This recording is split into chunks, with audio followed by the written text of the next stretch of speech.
നല്ല സ്വാദിൽ മീൻ വറുക്കാം. അതിലുകൊണ്ടാണ് ഫ്രൈ ഉണ്ടാക്കണേ. മിക്സിയിലേക്ക് ഇഞ്ചി കഷ്ണം 4 ഇഞ്ച് വലുപ്പത്തിലുള്ള ഇഞ്ചിയാണ് എടുത്തേക്കണേ. 12 അല്ലി വെളുത്തുള്ളി, 1 കപ്പ് ചെറിയുള്ളി മുറിച്ചത്, 1 തണ്ട് കറിവേപ്പില, 1/2 ടീസ്പൂൺ കുരുമുളക് പൊടി, 2 ടീസ്പൂൺ മല്ലിപ്പൊടി, ഹീപ്ഡ് ടീസ്പൂൺ ആണ്, 2 ടീസ്പൂൺ മുളക് പൊടി, 1/2 ടീസ്പൂൺ മഞ്ഞൾപ്പൊടി, പാകത്തിന് ഉപ്പും കൂടി ചേർക്കാം. നന്നായിട്ട് അരച്ചെടുക്കാം. ഇനി 1 ടേബിൾ സ്പൂൺ വെളിച്ചെണ്ണയും കൂടി ചേർത്തിട്ട് നല്ലോണം അരച്ചെടുക്കാം. നല്ല വെണ്ണ പോലെ അരഞ്ഞിട്ടുണ്ട്. ഇനി ഓരോ മീനിലും തേച്ച് പിടിപ്പിക്കാം.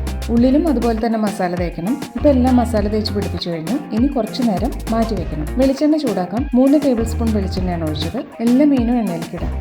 മീഡിയം ഫ്ലെയിമിലാണ് വെച്ചേക്കണേ. 5 മിനിറ്റ് ഇങ്ങനെ ഫ്രൈ ആവട്ടെ. ഇനി തിരിച്ചിട്ടിട്ട് മറ്റേ വശവും കൂടി ഫ്രൈ ചെയ്യാം. ചെറിയ തീയിലാവുമ്പോൾ വെന്ത് കിട്ടും. ഉൾഭാഗത്തെ മസാലയും കൂടി റോസ്റ്റ് ആവും. തിരിച്ചിട്ട ശേഷം കുറച്ച് കറിവേപ്പില വിതറിയിടാം. ഏകദേശം 2-3 മിനിറ്റ് ആയപ്പോൾ ഒന്നുകൂടി തിരിച്ചിടാം.